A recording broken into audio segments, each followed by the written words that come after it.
교독하시겠습니다.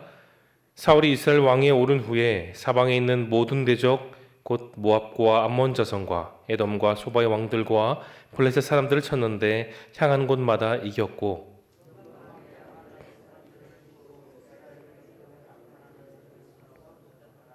사울의 아들은 요나단과 이스위와 말기수하요. 그의 두 딸의 이름은 이러하니 맏딸의 이름은 메라비요 작은 딸의 이름은 미갈이며,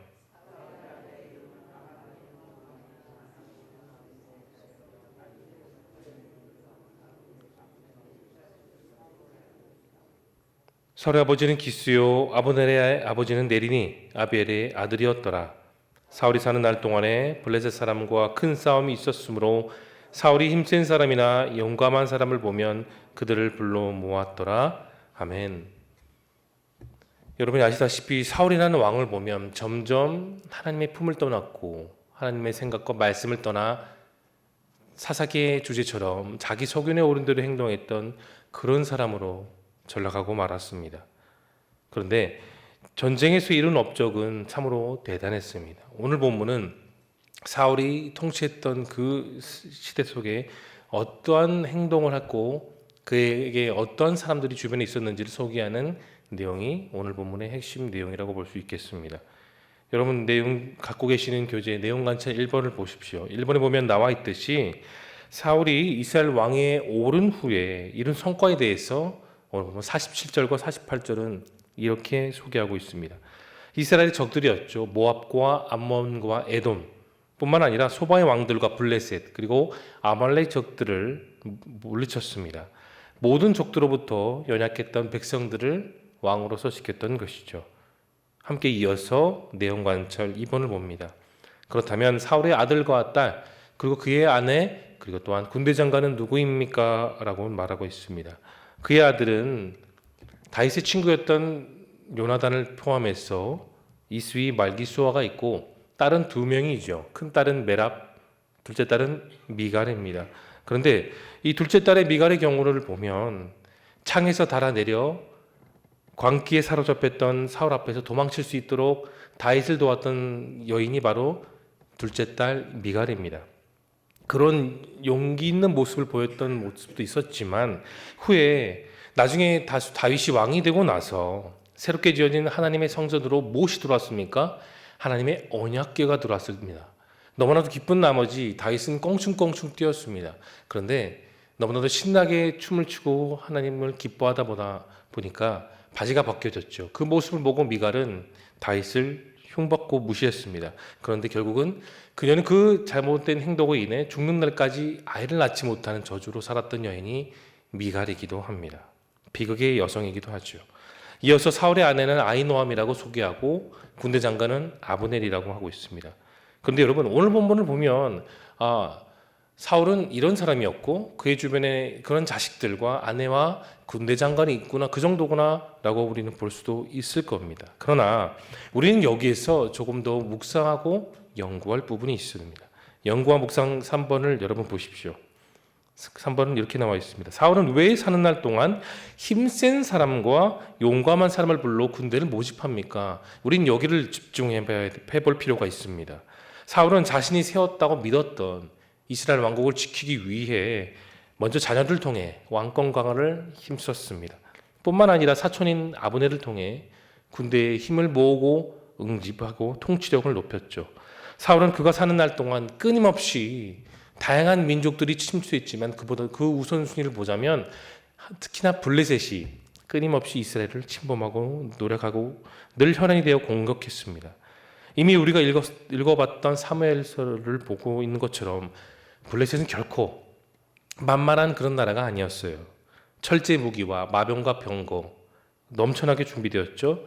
또 다윗과 함께 싸워서 결국은 죽었지만 힘센 장수였던 골리앗 같은 장수들로 충분히 많이 준비되어 있었습니다. 여러분 무기면 무기, 기술이면 기술, 병력이면 병력 다 하나씩 꼼꼼하게 따지고 보면 이스라엘은 블레셋의 절대로 상대가 되지 않았습니다. 사울은 지치지 않고 그렇게 쉴 새 없이 늘 공격하고 몰아세우는 블레셋이 어땠을까요? 두려웠습니다. 두려운 나머지 계속해서 사람의 방법과 사람의 생각을 동원해 블레셋을 몰아내고자 했던 것이죠. 그것이 오늘 보면 52절에 나와 있는 눈에 보이는 힘센 사람이라든지 용감한 사람이 보이면 계속해서 불러 모아 군인으로 또 군대로 소집했던 것입니다. 사울 스스로는 군대를 모집하고 그렇게 눈에 보이는 인원수를 늘리고 왕권을 강화하는 것이 자기가 해야 될 우선순위라고 그렇게 믿었던 것입니다. 지도자로서 자신의 위치를 확고히 노력하는 것도 중요하고 군대를 모으는 것도 물론 필요하겠지요. 하지만 이스라엘 왕에게는 전쟁에 능한 군사적인 면모 말고도 더 중요한 것이 있습니다. 그것보다 더 앞서서 생각하고 준비해야 될 것이 있어요. 여러분, 그것이 무엇입니까? 자신을 포함해서 모든 이스라엘 백성들이 늘 일평생 하나님의 말씀 앞에 순종하는 것입니다. 그래서 사무엘상 15장 22절 23절에 나와 있죠. 순종하는 것이 제사보다 낫고 듣는 것이 순양의 기름보다 나으니, 이렇게 고백했던 것도 무엇입니까? 사무엘 선지자가 그렇게 애달토록 사울 왕에게 하나님의 말씀을 들으십시오, 순종하십시오, 경청하십시오 했던 이유가 모든 백성들이 하나님의 말씀을 떠나 살게 되면 패배할 수밖에 없는 것을 사무엘은 알았기 때문에 늘 사울 앞에서 그렇게 권면하고 말씀으로 훈계했던 것입니다. 사랑하는 성도 여러분, 그렇게 시간이 흐르면 흐를수록 사울 왕은 하나님과의 관계가 멀어지고 소원하게 되었습니다. 눈에 보이는 블레셋의 웅조함과 무기와 병사들과 끊임없이 돌진하는 모습이 그에게 너무나 압도적으로 보였기 때문에 사울 왕은 계속해서 자기 주변만을 보기 시작했습니다. 용감하고 체격이 좀 우람하고 힘세 보이는 사람만 보이면 계속해서 모았던 것이 바로 그런 일. 그렇게 모으고 눈앞에 군인들만 계속해서 모으면 다 잘 될 거라고 착각했던 사람이 오늘 본문에 나와 있는 사울의 왕이었습니다. 우리 함께 이어서 4번을 보겠습니다. 느낀 점이죠. 사울이 왕권과 통치력을 강화하고 군사를 모은 것을 보며 여러분은 무엇을 느끼십니까? 세상을 보고 여러분 사람을 보면 우리 크리스찬들 한없이 작아질 때가 있어요. 세상 일도 마찬가지입니다. 세상 가운데 행하는 일들은 사람의 인원수, 능력과 스펙, 그리고 그 힘에 따라 승패가 좌우되는 것은 세상의 모든 모습들이라고 할 수 있겠습니다. 그러나 여러분, 하나님이 하시는 일에는 세상 사람들의 능력이 필요 없고 스펙이 필요 없고 모여지는 모습 아무 소용이 없습니다. 하나님께는 능력 부족이 없으시며 어려움도 없고 불가능도 없으시죠. 모든 이름에 뛰어난 그 이름 대신 세상의 주관자 대신 하나님께서는 능치 못함이 없으십니까? 여러분 믿으십니까? 이 본문을 보고 저는 묵상하는 것 중에 들었던 것은 제가 예전에 교육전도사 때 시절을 떠올려 보았습니다. 부서 행사, 여름 수련회, 겨울 수련회, 연합 수련회 같은 것을 준비하면서 저는 한편으로 그런 마음이 있었습니다. 하나님께서 준비해 주시고 이끌어 주실 거라는 그런 마음과 다른 한편, 만약에 아이들이 많이 안 오면 어떡하지? 적게 오면 어떡하지? 그리고 말씀에 집중하고 그 말씀을 더 깊이 있게 준비하기보다는 아이들이 더 즐거워하는 게임이나 프로그램에 몰두하고 연구했던 제 모습을 떠올린 적이 있었습니다. 저도 사람인지라 준비하는데 보람을 느끼고 열심히 수고했던 것을 느끼고 싶었던 철부지 같은 교육전수사의 모습이 있었죠. 많은 아이들이 정말 그 교회 본당에 모여 빼곡히 채워지는 것도 꿈꾸고 있었던 것입니다. 그때 하나님께서는 저에게 이런 감동을 주시고 이 귀한 말씀을 저에게 허락해 주셨습니다. 참석하는 인원수에 연연하지 말고 너는 기도로 말씀을 준비해라는 감동을 주시며 고린도전서 3장 6절 7절에 말씀을 주셨습니다. 나는 심었고 아볼로는 물을 주었으되 오직 하나님께서 자라나게 하셨나니 그런즉 심는 이나 물 주는 이는 아무것도 아니로되 오직 자라게 하시는 이는 하나님 뿐이니라. 이 말씀을 저에게 주셨고 준비하는 내내 계속해서 묵상하며 준비했습니다. 그날 이후로 저는 마음의 부담이 사라졌습니다. 왜냐? 내가 심고 물을 준다 하더라도 자라게 하시는 분은 하나님뿐이시기 때문입니다. 하나님이 하시는 역사에는 부족함이 없습니다. 사람의 방법과 생각과 판단이 아니라 오직 하나님의 방법과 그 방법을 의지하며 살아갈 때에 하나님의 말씀의 역사는 성경 속에 있는 것이 아니라 우리의 삶에 그대로 적용될 것을 믿으시기를 예수님의 이름으로 축원합니다. 사울이 왕으로 실패한 가장 결정적인 이유는 그의 불신앙, 불순종, 사람의 방법이었습니다. 사울이 아무리 이스라엘에게 가장 좋은 씨앗을 땅에 심는다고 한들, 그리고 물을 준다고 한들 그가 자라게 하는 것이 아닙니다.